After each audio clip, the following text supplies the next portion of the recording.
Good morning to those of you who are joining us. Thank you for being here this morning. We're going to give everybody a few minutes to gather, so we'll be online in a moment.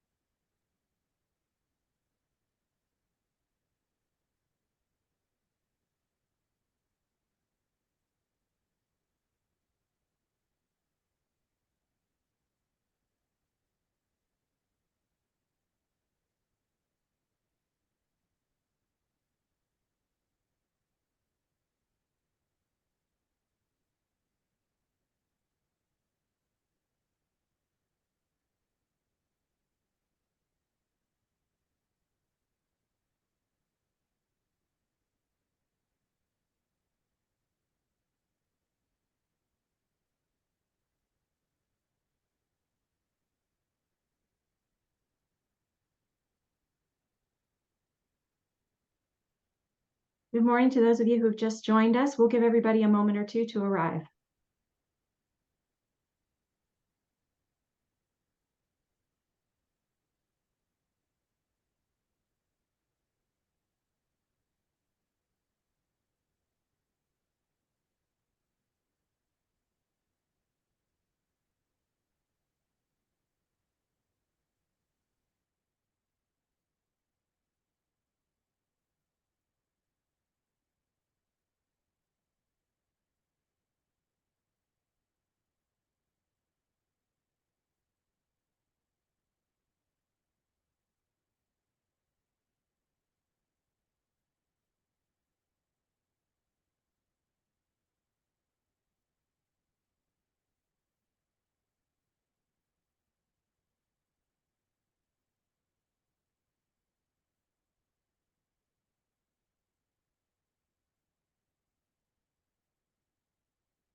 All right, for those of you who have just joined us, we're giving everyone a moment to arrive. We'll start in about 1 minute.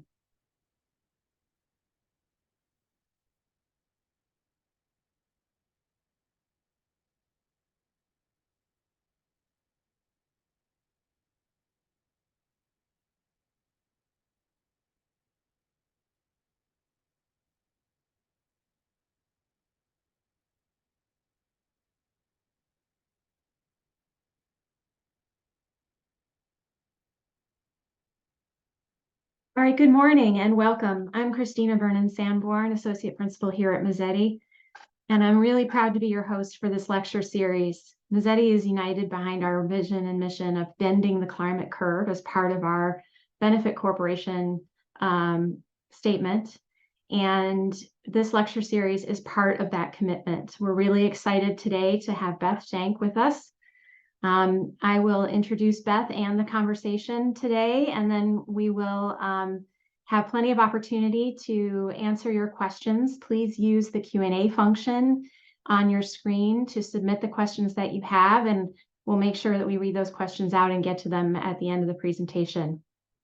So to introduce Beth, Beth serves as AVP for Environmental Stewardship at Providence, one of the nation's largest nonprofit health systems. On Earth Day in 2020, Providence announced that it will work towards becoming carbon negative by 2030. Dr. Schenk and team led this effort through strategy and innovation, efficiency of practices and processes, and research, education, and engagement, built on her experience decreasing the environmental impacts of healthcare over the last 30 years. Dr. Schenk is an assistant research professor at Washington State University College of Nursing. She led the development of CHANT, the climate and health tool, measuring health professionals' awareness with climate change and health. CHANT has been translated to several languages and used in over 40 countries. She developed the WE ACT framework, which stands for waste energy, water, agriculture and food, chemicals, and transportation, to organize the extensive range of environmental stewardship activities while motivating action. She is active at the national, state, and local levels, serving on the boards of national organization, the Alliance of Nurses for Healthy Environments, and on the expert panel on environmental and public health for the American Academy of Nursing. She is treasurer for the state organization Montana Health Professionals for a Healthy Climate and board chair for the local organization Climate Smart Missoula. She hosts the Nurses for Healthy Environments podcast, now in its 6th season. Thank you for being here with us, Beth. Today, Beth is going to talk about providing this idea of whether climate resiliency is possible in a large health system. Providence has over 51 hospitals and 1,000 clinics in 7 Western states and is all in on mitigation, adaptation, and advocacy about our global environmental crisis. In this session, learn about Providence's strategy and how they're approaching planning for climate resiliency. Now, don't forget to use your Q&A function to ask the questions that you have, and I'll turn it over to Beth to get us started. Beth? Thank you, Christina, and thank you all. It's nice to be with you this morning, and I will get my slides up, which I assume you can share, and someone will tell me if you can't. We can. You can Thanks, see. Beth. You bet. Thank you. So, as Christina said, Providence is a large health system, Catholic, very mission-driven, deeply so, been in operation for 170 years. With these kinds of numbers, 117,000 employees that we call caregivers, $2.1 billion in community benefit in 2022, a health plan, a university, a high school, multiple spinoff companies, 51 hospitals, 3 other acute care facilities for rehab, and 1,000 clinics. So it's a big outfit with quite a reach and quite a geographical reach as well. As you can see, from Alaska to Texas, we cover a number of different geographies, cultures, financial situations, sets of laws. It's complex. We also have a technical center, development center in Hyderabad, India, the Providence Global Center, and we work closely with them on some of our data for our climate work, for our environmental stewardship work. So I'm going to give you an overview of our program, but I'm going to spend most of the time talking about our resiliency work. So bear with me as I walk through some of these. This slide is just to give you an idea that we've been at this for a while in Providence.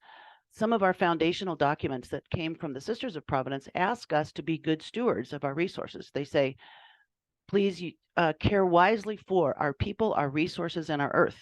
They've asked us to be models of stewardship and to share that learning with others. So that's why this is a good opportunity. We're committed to doing that, and we try and help ourselves and other health systems as much as we can. You can see the red circle of what Christina referred to in terms of our commitment to decarbonization.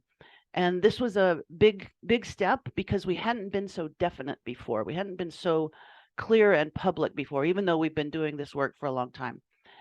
And it happened, as Christina said, on Earth Day. Now, what else was happening in April of 2020? We were just getting going with the pandemic. It was an incredible time and still is. But I give our leadership a lot of credit for not backing down, for saying, nope, we have to do this too. If you look over at the 2023 block there, we, like many health systems across the country who have committed to the Department of Health and Human Services Climate and Healthcare Pledge, are working on our climate resiliency plan. And we are planning. We are still working on that. And the question that is the title of this talk is a provocative question, but it's also a guiding question, I think. And we'll talk more about that toward the slide as we go through the slides. So you know the grouping of mitigation, adaptation, and advocacy, a trio that is often used together in climate planning and climate action. So this is basically our climate action plan in abbreviations. And the We Act, as Christina spelled out, is for our mitigation. These are the sources of inputs for carbon and other pollution. We Reach is what I'm going to be talking mostly about today. It's our resiliency planning. And We Share is our advocacy work. So I'm going to go through each.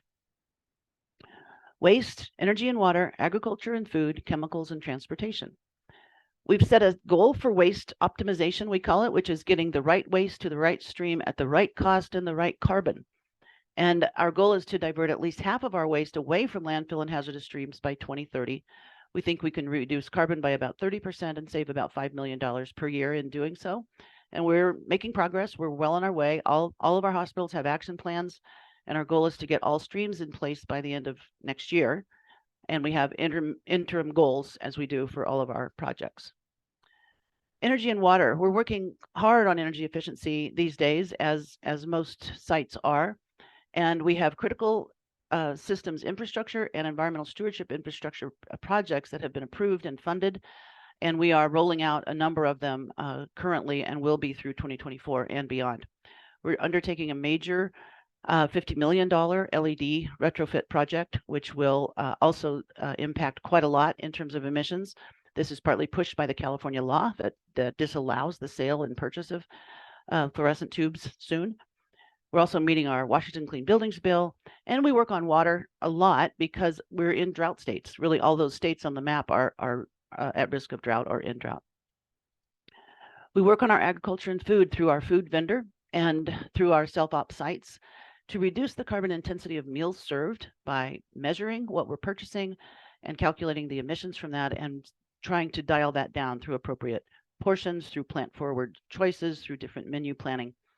We also work on reducing food waste, both on the prep side and in composting and packaging waste, and to try and support local and sustainable as we can. We're at about 28% for sustainable right now. Our chemicals, we do focus on chemicals of concern, and that has been historically where I have worked more, but in these last 5 years, we've been really working on the greenhouse gases that are in chemicals from our anesthetics and nitrous oxide and inhalers. So we've already made good progress on the anesthetics under the leadership of Dr. Brian Cheesebro, our medical director, and we're working now quite rapidly on our nitrous decommissioning. So we're really turning off the central piped nitrous oxide because it notoriously leaks. Up to 80 to 90% of it leaks before it gets to the patient, and that we have measured that. We are, in fact, deciding not to install piped nitrous into new buildings and systems. And then transportation. It's hard. We are hoping that the transition to EVs happens quickly, and we are sort of dependent on that because we live in these big old Western states that don't have necessarily great public transit for commuting and for delivery, et cetera. We're working on our business travel, our optional, more or less optional travel for flights, hotels, and we are trying to keep that below 50% of pre-pandemic, which so far we are. All of this is very data-driven, and we are committed to accurate and transparent data because we don't know where we are if we don't have that. So we have built the WEX scorecard over the past few years with the terrific help of the Providence Global Center in Hyderabad that I mentioned. And we're collecting usage, so that would be how much of a particular commodity, like how many kilowatt hours, how many gallons of water, how many flight miles, how many reimbursed miles for care. We have about 60, I think, categories right now that we're tracking. We have the usage, the cost of that, and the carbon emissions of that resource every month for every hospital right now back to January of 2019. We have uploaded close to 600 clinics, and we have the energy and water data for them, and we'll be working on some of the other elements in coming months. So this is astonishingly important data. If people have worked in this field, we can now compare sites, we can understand what best practices are, understand what's possible. We have one of the most energy efficient hospitals in the nation at Issaquah, Swedish Issaquah, and we have others that are real clunkers. So we can see that quickly and then learn from each other what we can do better and what might be possible. However, if you look at this page, it's a lot of numbers. So we've created the WEX profile, which is an easy way for people to digest how they're doing for the different sites. This is particularly appealing to the executives who want to know in a second how they're doing. So we have 10 elements that we rank and weight actually in the calculation, and it produces this score. And you can also see the color grid, so people can say, well, for this hospital for this quarter, whatever's red and on the left is lower performance, whatever's green and on the right is higher performance, and see what they could focus on. And we also include action items for them to consider. So this has been I call our data the backbone of our program, and that's why I spend a moment on it, because our decisions need to be informed by data. We need to use that to justify it and to understand it, and then also to measure progress. All right, now I'm leaving the mitigation field for a moment. I'm going to skip over resiliency and talk a little bit about our advocacy. So this is important. My work, my role reports up through our advocacy division, our advocacy and social responsibility. So I work very directly with our government affairs teams, with our Wellbeing Trust, which is a mental health focus, and that's been a good position. It also reports my core leader is the Executive Vice President of Advocacy and Social Responsibility, and she reports directly to the president of the organization. So this work for environmental stewardship in Providence is actually owned by the Executive Council. That's important because I think it would work less well if it were put in a particular operational division or a community health division or only one division because it touches everything. But that also has really amplified, I think, our voice because of the government affairs and advocacy atmosphere that we're in. So that's been important. The relationships, the R, is also really important, and I'm going to show you this next slide, which brings me great joy. Now, you may or may not know what all these acronyms are, but having worked in this field for a while, I have not seen this kind of coming together of agencies and organizations that in prior years were standoffish. They might have acknowledged that, yeah, we should do something about our pollution, but it's not our main thing. So there's a lot more energy and commitment behind this growing problem and the need for healthcare to respond in both mitigation, because we're part of the problem, part of the polluting problem, and two, in how on earth are we going to respond to the crises that we're seeing, which is the question of the day. So, for instance, the Joint Commission. I'm not sure how many of you really work in healthcare, but the Joint Commission is an accrediting body that about 80% of hospitals use. It's a nonprofit organization itself, but the Joint Commission surveyors come on site and tell us how we're doing. And if you don't do well, you could lose your accreditation. It's a big deal. So this year, for the first time, just announced last month, they have a standard, a new standard. It's a voluntary standard, but nonetheless, it's a standard about environmental stewardship. So that's terrific. And to achieve it, you have to have a named person, a leader. You have to be measuring your emissions. You have to have some goals of what you're going to accomplish and report that every year. So that's an example of the gearage is fitting together. And so when it fits together, I think it helps things move along. But you can see some of the others: the National Academy of Medicine Decarbonization Collaborative, AMA and ANA, AHA and ASHE. You all know ASHE probably quite well. The Agency for Health Research and Quality, the Institute for Healthcare Improvement, Healthcare Without Harm, which has been a leader for 27 or 28 years. And health systems are working together and working with our purchasing organizations. So this is really, really important because together we can go a lot further. So this fits into our advocacy philosophy and practice. Okay, so now I'm moving to resiliency. I call out the E here because in Providence, as mentioned, we're mission driven, and any big initiative, and this is a big initiative, really has to be, well housed in the mission to get the traction it would need to go forward. So for us, this is in our core value of justice, and we think about that a lot. We talk about it a lot. Who's harmed by environmental risk? Who is more exposed?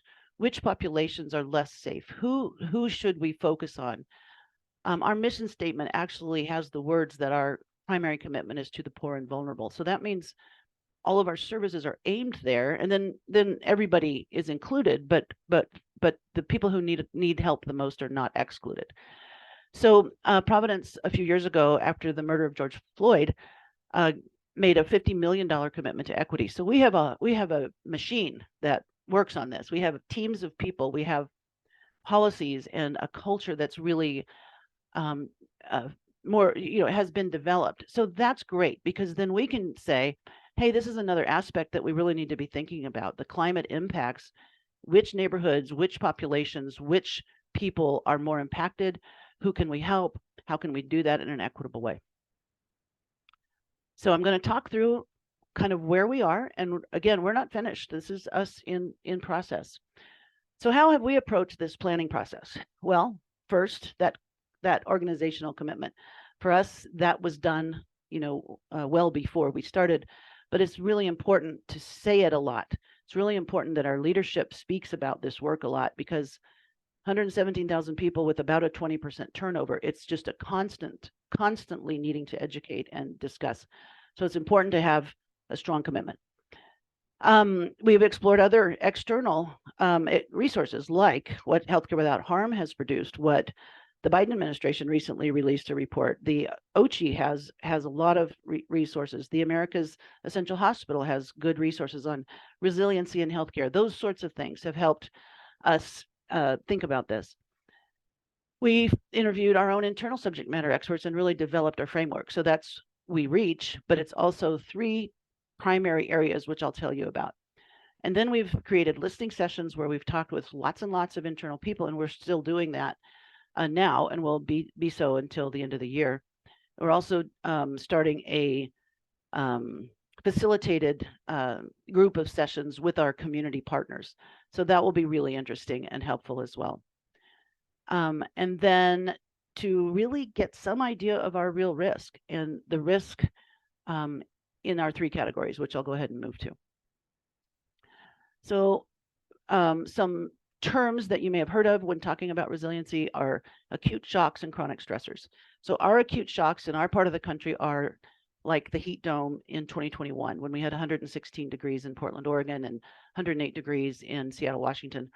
We weren't prepared for that. Our buildings aren't prepared for that. Our people aren't prepared for that. Hundreds of people died. It was an acute shock. Other parts of the country have acute shocks with storms and with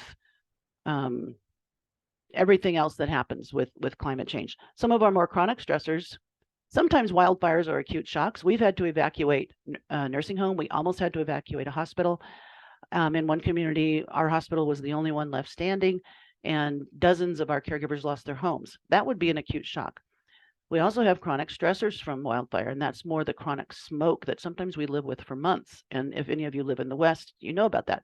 If any of you live in the East, you learned about that this past year, maybe for the first time with the Canadian fires. Those impact health outcomes, and they make people kind of miserable. So with those 2 things in mind, which really are kind of different circumstances, we have set out to understand our risk. So, and also to know that this is a changing issue. It's just if we identify, okay, we're going to have to plan for 116 again, it might be 120 or more. You know, we don't know yet, because this is a growing, changing issue. It's going to continue to grow and change. So this isn't like seismic planning, really. It's like, this ball is rolling and we're on it. And it does require this dynamic response. Before we got started this year in 2021 and 22, we had already taken on work with environmental justice because of our commitment to justice, really. So we had looked at all of the communities we serve from Alaska to Texas to understand what are the environmental risks, not just climate, and also climate, what's happening today, who's impacted, which neighborhoods, which populations, and what other partners are out there working on it, what organizations are in place. How far along is their emergency planning? How far along is their sort of integration of some of these ideas? So that was really helpful to understand what we're up against. And so we brought that into our resiliency planning. Looking at local climate conditions, which was part of that. Do we have towns that are facing sea level rise? And yeah, we do. We're along the coast a lot. Wildfire smoke certainly is one, and heat. And then the sequential events from that, mental health, which really is everywhere. Financial health is in a lot of places. So these are the things that disrupt well-being. Infrastructure risk and readiness. This is kind of an ongoing issue because our buildings are complex, 40 million square feet, working on them all the time, but starting to really identify, where are we going to be in trouble with our chillers? Where do we not have enough capacity? What are the specific risks that we can then start to amplify and prioritize? Clinical preparedness, I'll talk more about that, and community. So I'll keep moving for the sake of time. So we have been focusing, I've mentioned, on 3 areas, and these are them: infrastructure, clinical, and community. So for infrastructure, these are the sorts of things we're thinking about and talking about for our facilities management to build capacity through efficiency. So we have a lot of older buildings, as many health systems do. We have very few that are new. In fact, our newest is probably 10 years old. And we're not going to be able to replace buildings, and we're not going to be able to replace power plants. Typically, we're working on one though. So we want to do what we can through efficiency, and that makes sense, and it helps with mitigation. So that's a way we try and pair this work together to reduce the demand on power systems. And our engineers think that we can get a 20 to 30% efficiency gain that would help us get through those times. So for instance, in Portland and in Seattle area, one of our bigger buildings in Portland has a vast south-facing wall. And in that part of the building, the door frames and the door jambs and window frames warped. The metal door frames and window jambs warped. And so it was just kind of an astonishing thing to see when we were not even thinking that temperatures would get that high this soon. Also, that building was hard to manage the temperature. After the ambient temperature cooled down, it was still, the engineers tell us, another 10 days or so before they could really manage it effectively because of all the contained heat in those millions of tons of concrete and steel. Another of our hospitals did have to close down a wing because it did not have the capacity. So heat is a big one for us, for sure. Water also is of concern because for reasons that are obvious, that we need to make sure that we have quantity and supply that is going to be reliable. And we have not had situations yet, but when we've been interviewing these facilities engineers, there's some concern about that. So that's something we're trying to pay attention to. With our new construction, and truthfully, we're not doing that much new construction, we need it to be energy efficient to meet our own targets, and also without fossil fuels. We have that built into our non-acutes, and we're trying to get that as a priority policy into our acutes.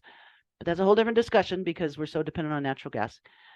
And to meet our own modern technical standards, which helps with resiliency. And then there's specifics at each site. Emergency preparedness is another aspect of all this planning. And as you know, or maybe you don't, but our facilities folks are not really the same people as our emergency planners. It's good teams that all work together and work typically with our counties, because every county does an emergency plan every 3 years typically. But getting all that coordinated with this fresh lens of, hey, now wait a minute, we also need to be aware of what's coming, because if we wait for it to happen, you know, we're caught non-ready, just like we have experienced already. We want to help develop when there are early warning systems for storms, floods, microbursts, heavy wind, anything like that that's going to happen. We want to make sure that when that early warning comes through, we can connect it with the people who are vulnerable and the people in Providence who are working with those folks.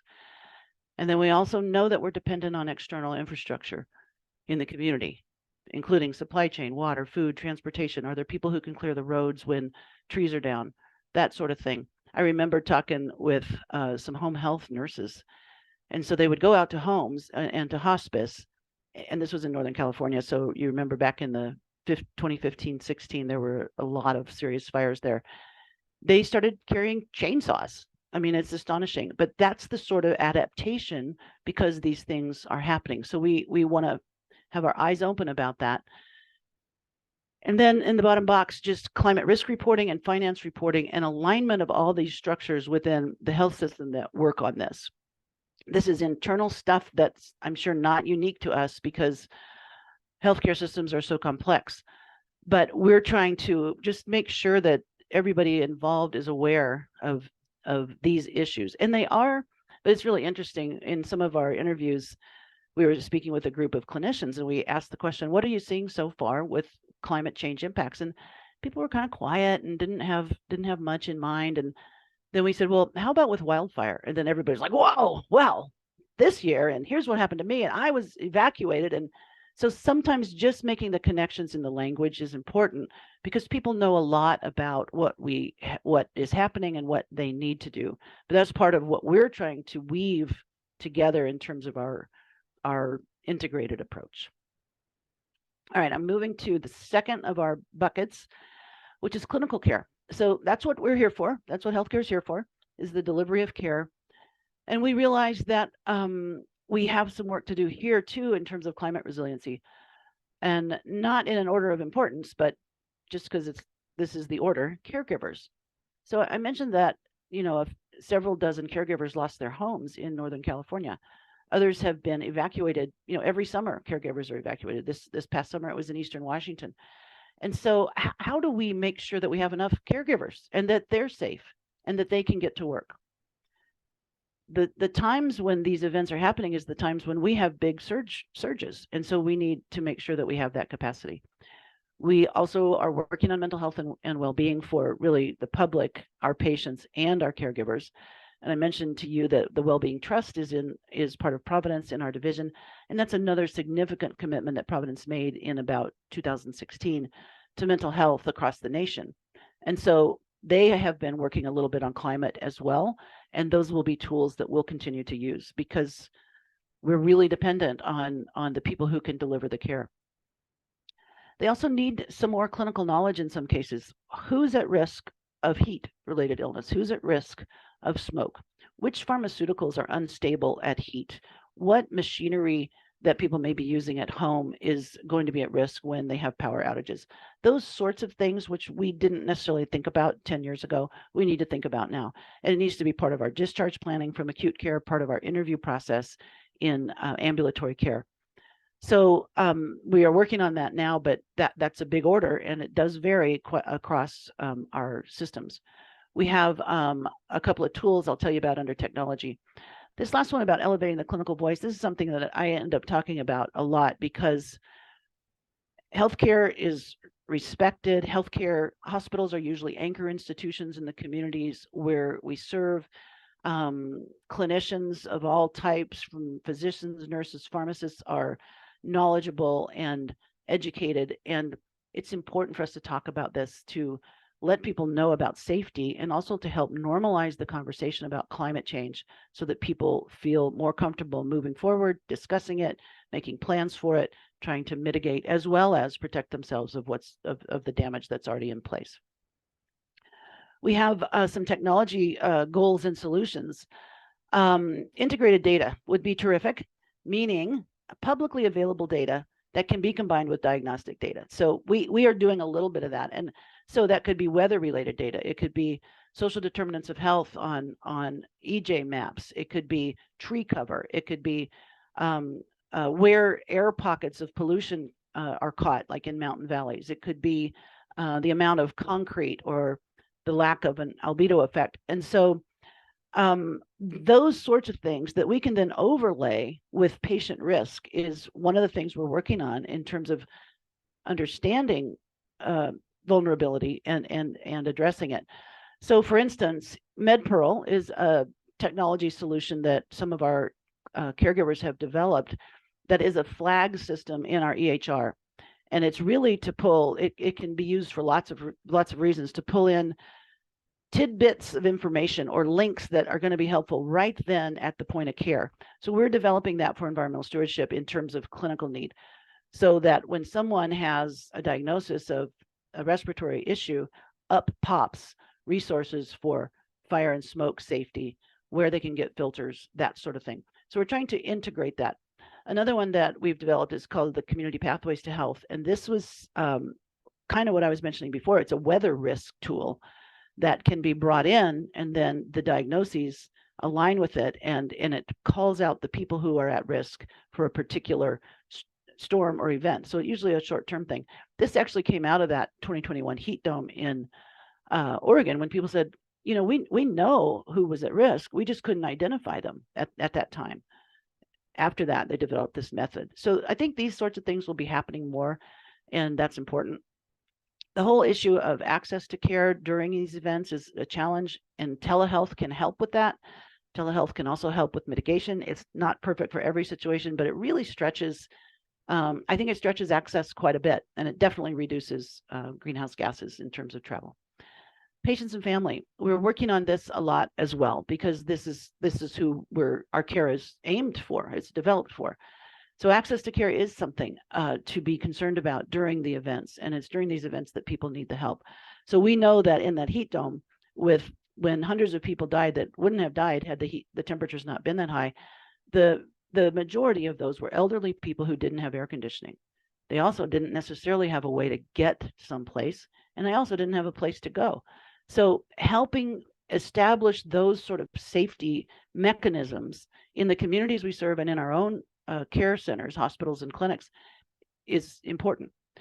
Again, mental health and well-being, to start to be able to share more about not only disasters, but for a lot of people, apparently a lot of people, just the concern and fear about the future, and about the changes that we're seeing, and just reckoning with kind of what we're up against once people realize it. Patient education and empowerment, so that people who have kidney disease understand well what heat means for them and what a lack of power might mean if they have home health devices. How to really take care of themselves in advance. So we're working on this with our own education. And as I mentioned before, which pharmaceuticals and which equipment might be at risk. So these are a smattering of examples. There are many, many more when you start to think about these circumstances that we're up against and how we can best help people, because that's what we're here for. And then the third category is our community work. So we do quite a bit here already as well. And this is a good platform for Providence, partly because of our 170 years of existence. We have another phrase that's used a lot in out of our heritage called "dear neighbor," and that's because of our desire and commitment to attend to those that we can help who are near us. So we have a significant commitment to the communities we serve. All nonprofit healthcare systems have community benefit, and that is the dollars that are reinvested into the community through charity care, through education, or whatever. And I would say Providence is very, very attuned to the specific needs of the specific communities. Those decisions about how those dollars are spent are based on the community health needs assessment and are locally driven. So that's great. That's a good history and heritage. We've been doing that for years. People understand how to work with other agencies and organizations. And so we're asking them now to also consider this wider lens again of things that are likely to happen but haven't happened yet, but that we know about because we're paying attention to the science, that we know about because we're watching the trends that are underway. So that then applies in, these are again just 3 ways to think about this: community commitment through public health. So we work with populations. That's more of our population health. And it could be the elderly, the very young, people of color, Medicaid patients, whatever the population is. We have teams that focus on groups like that. And so we're asking them to think about, well, what would climate issues mean? Think about specifically heat, fire, and smoke, mental health, and finance. Those are a good place to start. That's not the only things, but those are a good place to start. Community health being the people that are not necessarily Providence patients, people that are out in the community, more of a public health perspective. And I've talked about some of the ways we're working on that through education and dollars, and trying to help the communities we're in build a stronger network. Some are quite far along, and we know that because we work with them on emergency planning and climate resiliency planning. Some are not there at all yet. And so that's a place where the voice of clinicians and of a strong health system can be impactful. I've talked about mental health a bit and mentioned it several times because it's so important, and as mentioned, important for our own caregivers. High-risk populations I've talked about, and I think risk reduction. So partnerships, who do we work with? Well, the environmental justice groups that we had identified, in the prior years are great partners because we have shared goals and typically shared populations even that we're working with, because they're often working with people who need the help the most. Government agencies, of course, and some of this is county planning and some of it is legislation, city law. Because I'm in the government affairs division, I know what some of our teams are doing in terms of making sure that when a new law is passed, for instance, for mitigation, that there's also a justice impact and that health equity is always there.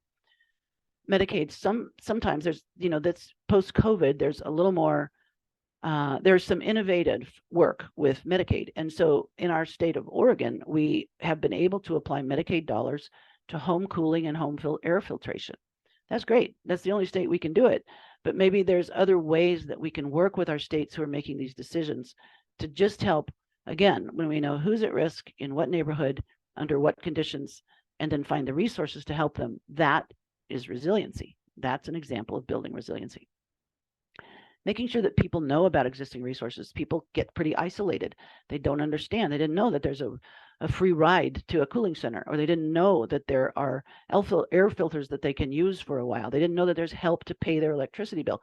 So helping people to understand that is really important. And I've talked about community benefit. So in advocacy, I think probably I've covered these. Let me just look for a moment. Climate safety. I think because we're kind of in like, three states that are working hard and ahead of the game here. I could call them blue states, but it's not necessarily blue and red. It's more that the states that are more proactive. For instance, Washington State has the goal to have 100% renewable electricity by 2030. California is by 2035. And Oregon is also working on that. So those three states tend to be ahead. And so we look to them, we work with them, and gratefully, because of our size, at least in California with 17 hospitals and Washington with 15 hospitals, they tend to come to us and other health systems when it comes to issues about climate and health. So that's a great way to exercise our voice. That means we need to really be doing all this work that I'm speaking about so that we can help identify opportunities for coordination and integration. And then also for resources, because none of this happens for free. But there are a lot of resources right now through the IRA and through others. I'll be going to Washington, D.C. on Sunday, and we're talking with a number of different of our state legislators to help amplify this more and even work on some other bills.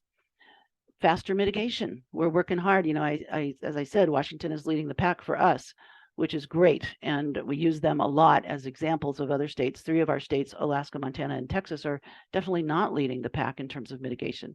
But we're still able to make progress there because we need to move toward carbon-free electricity. We need to electrify more so we can get off natural gas. And we need to move toward electric vehicles as well. These things are all happening. We want them to happen faster. We also need to make sure that we include our boards and leadership. We have sponsors, Catholic sponsors, to make sure we keep them informed and educated about these topics, because ultimately many of the decisions, not detailed decisions, but big decisions, go to them. So those are the 3 categories that we've been working on: infrastructure, clinical, and community. And these are some of the things that we'll be actually doing, but this is preliminary because we haven't finished our plan yet, but this can give you an idea. To formalize our risk assessment of our buildings and of our communities and of the infrastructure that we're dependent on. To develop goals for capacity. How much extra capacity do we need? How will we know? Can we have some idea of that we've done enough? We just keep working toward more and more efficiency, which is great. New construction, prioritize projects that build climate resiliency. Again, we're not constructing that much. Risk to supply chain and RS, pharmacy. Continue to work with our communities to include these climate considerations in emergency planning. Probably about half already are, but others aren't. And that's partly just the culture of the community or the resourceness, how well resourced they are. Continue our mitigation, obviously. We're working hard in that direction as well. Clinical care, a lot of education to be done to continue to develop and use these risk stratification tools I mentioned. And I think those other things are just what I have been saying, but these are what we are working on and will continue to work on. Ensuring safety of staff, that's a little bit difficult. We have an example of a surgeon who, during a storm, a major power line came down in front of his house and it was live. He couldn't get out. He couldn't get to work. So the hospital sent an electrician to take care of that and get him back. Now, can we do that every time? I don't think so, but we do need to think about it. And then actions in the community, again, to support our community partners, to try and multi-solve with our community benefit dollars so we're getting the most out of them that we can, so that we're working on all the social determinants of health plus mitigation of climate plus resiliency of climate. And then to advocate for more rescue sites and other resources. So those are some of the things to date that we have identified that will be in our work plan and our resiliency plan. The resiliency plan will be ongoing because this is a moving target. We're learning more about it, but we definitely don't have all the answers. We don't even actually know how to measure if we're successful yet. So a lot of it is anecdotal and qualitative, which is okay, but we'd like to get to a point where we can feel a little bit more secure. You know, healthcare people are pretty risk averse, and this is a lot of risk.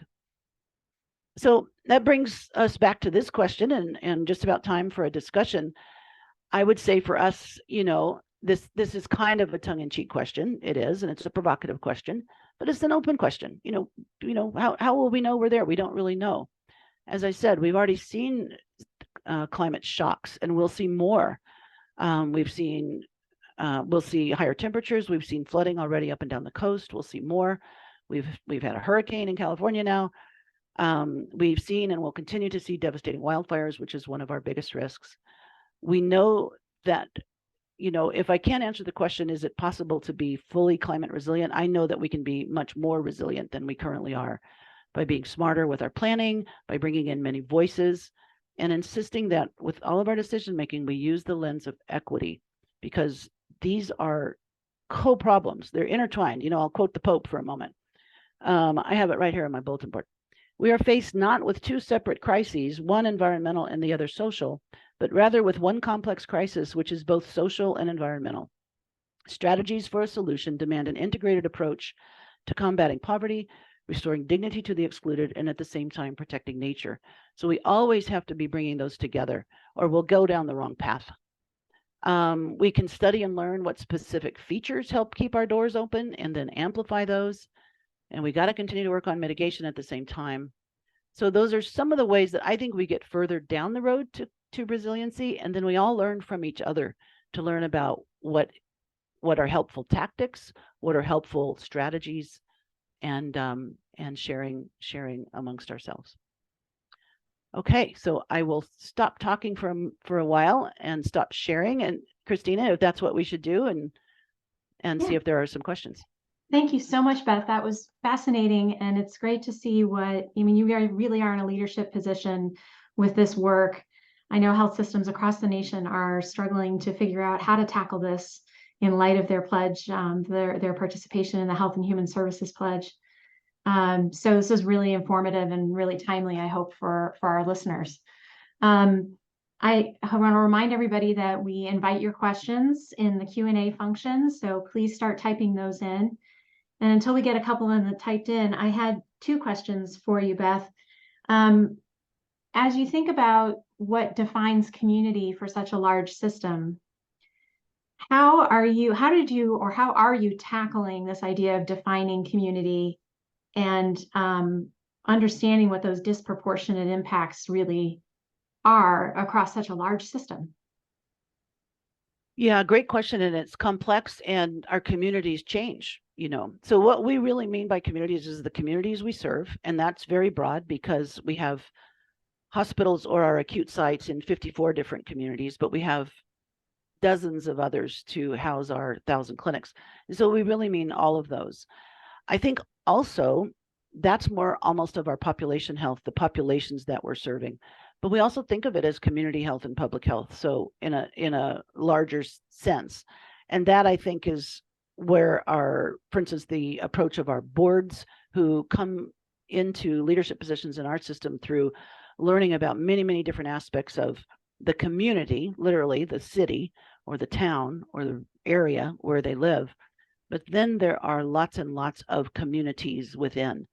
And we think of that too. We think of vulnerable populations and populations who are more at risk.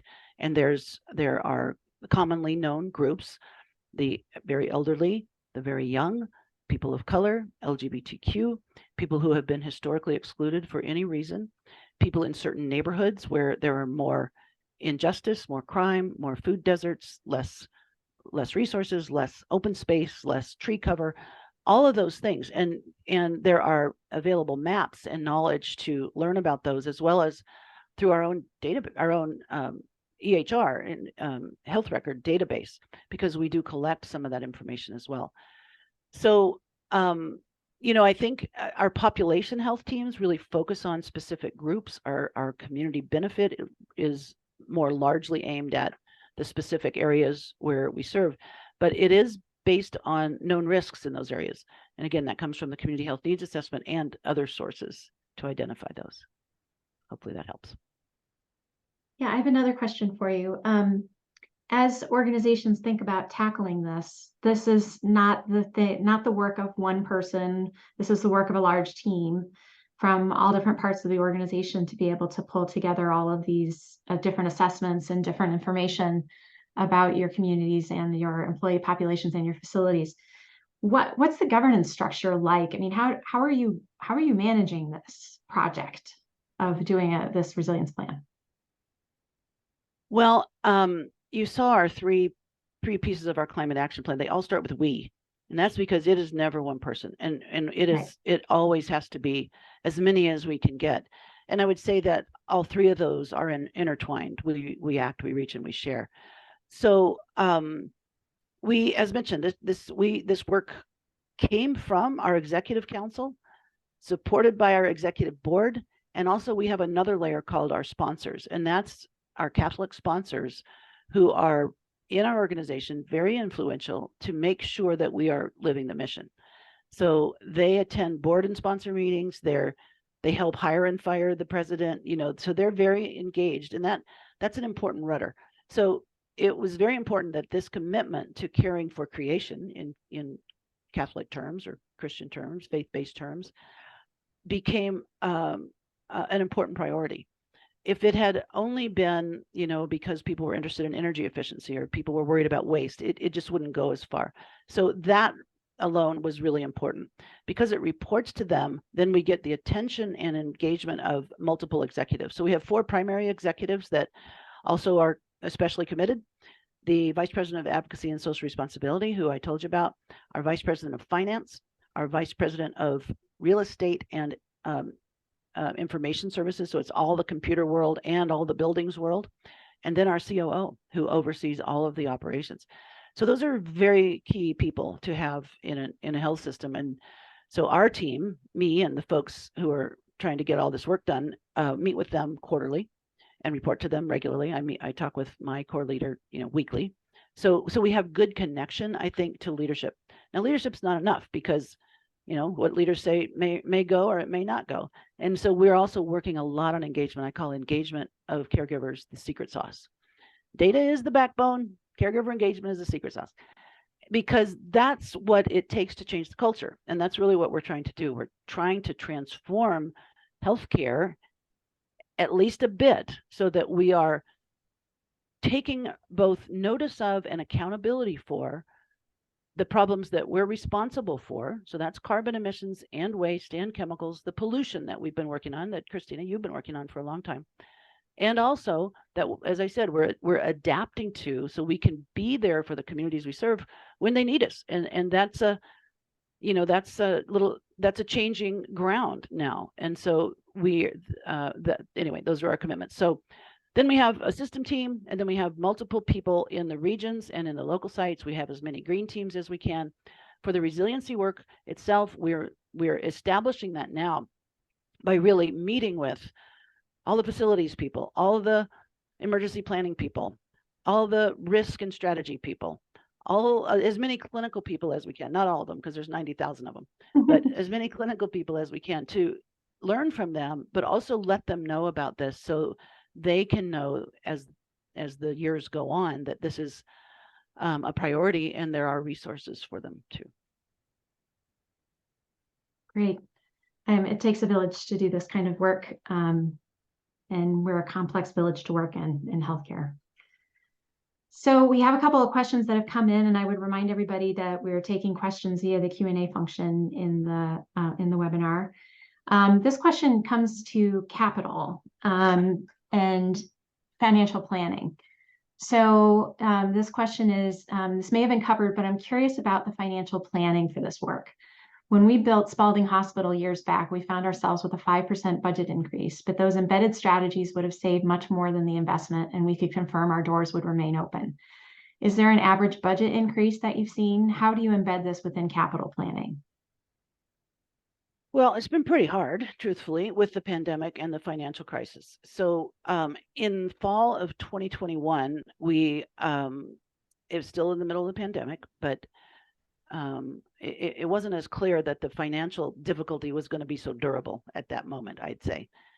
And so we got approved a green revolving fund that, by our design, it may not be like others, but our design was that for specific projects, these were mostly energy and water projects that were going to save carbon, reduce carbon, and save cost, which they typically do in time. There's a return typically. We would invest the money upfront, track it, and we set up to 7 years. And in those 7 years, the savings could be reinvested in future projects. So we had identified a set of projects. It was $28 million, and that was approved, but never released. So we have another really remarkable feature, I would say, and that is that our progress is tied to executive incentive pay. So that's a powerful tool. Not all of our caregivers really know about that. It's not for everybody, but it's powerful. So we had set our goal. It's a 3-year goal at a time. We had set that goal in 2021 when we knew about this green revolving fund. And then the funds were never released because, it got a lot worse with the pandemic. And so then last year, 2022, I was having to say, y'all, but that's not guaranteed that we're going to meet that goal because we have not been able to invest. So since then, we have been able to make some progress. It's complicated as every health system is, but we have 3 divisions. Each division manages their own budgets. They get an allocation kind of from our CFO, and then they have to figure it out. So we literally, our team, especially our engineers, are out there lobbying for these projects, which they have analyzed, they've projected, they know how much it's going to cost, how much it's going to help with our carbon goal, and how much money it will save by when. And for the most part, those projects got through. So those are underway now. We've also got this major commitment with the LED lighting project. We're still kind of working out the details of the pay, whether it will be capital or operational in terms of a service agreement plan. So we try and be as creative as we can. I have to say, though, that the scorecard is really, really helpful here because we can report costs very clearly. I work with our financial reports a lot, and they are obscure. They're opaque. You can't really tell what you bought. You just know what category you bought a lot of something in. We've done our carbon assessment for our purchase goods and services and capital twice, and it's not very easy to really follow. So on the scorecard, we know exactly here's what you bought, and here's how much it cost. Here's how much electricity went up. In some of our markets, electricity has almost doubled. It's astonishing. Natural gas, we knew about. We've known about that. But because of the scorecard, I think we're able to provide better intel for our financial decisions. And that makes it easier for people to then make a good decision, in my opinion. But that's always an issue. And I make the case every day that we can't afford not to do this. And I really believe our leaders understand that and agree with it and work out how now. Whereas before it's like, well, that would be nice, but we can't afford it. I say, no, we're saving you, and we can demonstrate it. We're saving the health system $11.5 million a year right now. And we think by 2030, we'll be saving $100 million a year. We can map that out and demonstrate, but we have to actually do it. Yeah. So that's just a constant, discussion. And I'm always looking for better ideas, but that's how we're doing it right now. Great. We have another question. Actually, a follow-up to that one, thinking about this related specifically to resiliency strategies, which you can't estimate until the event. Does the process with the GRFs also include resiliency efforts? We think, generally, and when we did that in 2021, we weren't necessarily calling out how it helps resiliency, but at least through our energy efficiency work, yes. And that's where the costs really are. Our community work it's mostly people's time, conversation, strategy, and we're mostly doing that internally. So the dollars are really primarily in the buildings and the improvement projects there. So in a broad sense, yes, they all do, probably because they're working on efficiency and availability and assuring water availability, I was thinking of. But I think we can do a better job at calling that out because that's an example of multi-solving. And we want to always make sure that, like I said, we always have to have the lens of equity in whatever we're doing here. We also want to, I think, start to paint the picture of how our mitigation work and our resiliency work are related. So I don't know if that answers your question exactly, but I think we can be a little bit more scientific about it. Great. Another question here. The writer thanks you for the great presentation. And regarding the goal to becoming carbon negative, How is Providence thinking about offsite renewables and carbon offsets? Sorry. Yeah, boy, have we spent a lot of time with that. And we'll continue to. So I will say that when we, and this was actually before I was in this position, when the goal was decided on and it was in 2019, since then, two things have changed. And so our perception of the goal has changed. It just has. The two things that have changed are, one, SBTI made it more clear that offsets can only account for 10% of your carbon accounting. Because we were going to be dependent on more than 10% to actually become numerically carbon negative by 2030. The second thing is the reputation of, reliability of, validity of carbon offsets became much more in question, and the price became much higher than when we did our first calculations. So I think that has changed our approach a bit. And we often say we're doing everything we can to work toward being carbon negative. Our carbon negative actual how we will measure that is going to depend on our denominator, clearly. Carbon negative for what? For every single thing we run and own, for every scope. And so I have to say we're not sure yet, because we've also really discovered how hard it is to even understand purchase goods and services and capital. Yeah. It's really hard to understand it. It's pretty hard to understand investments too. And those together are about 70% of our emissions. So that is a work in process. But about RECs, we buy green directs wherever we can. We encourage tariffs, the green tariffs. We can only do that in some states. We're trying to maximize those today and well into the future. We have a limited amount of on-site solar renewable. And as an example, and I know we're out of time, we have on one hospital the largest solar array in the state history of Washington, and it provides less than 2% of the needs for that hospital. It's not feasible for us to do on-site. We're working on our PPA and VPPA strategy right now, and we're also working with utilities that don't offer green directs but offer other ways of purchasing RECs. So we do purchase a fair number of RECs today, and we will continue to. We purchase a tiny amount of offsets right now, and we probably don't expect to expand that much. Thank you so much, Beth. Thank you for your time this morning. We appreciate the learnings that you were able to share with us, and I know we all had something we can take away from this conversation. I hope all of you will join us for the next installment of our Bending the Climate Curve lecture series on November 21st, again at 8 Pacific, 11 Eastern, with Terry DeFina from Stanford Healthcare. Thank you very much and have a wonderful day. Thank you.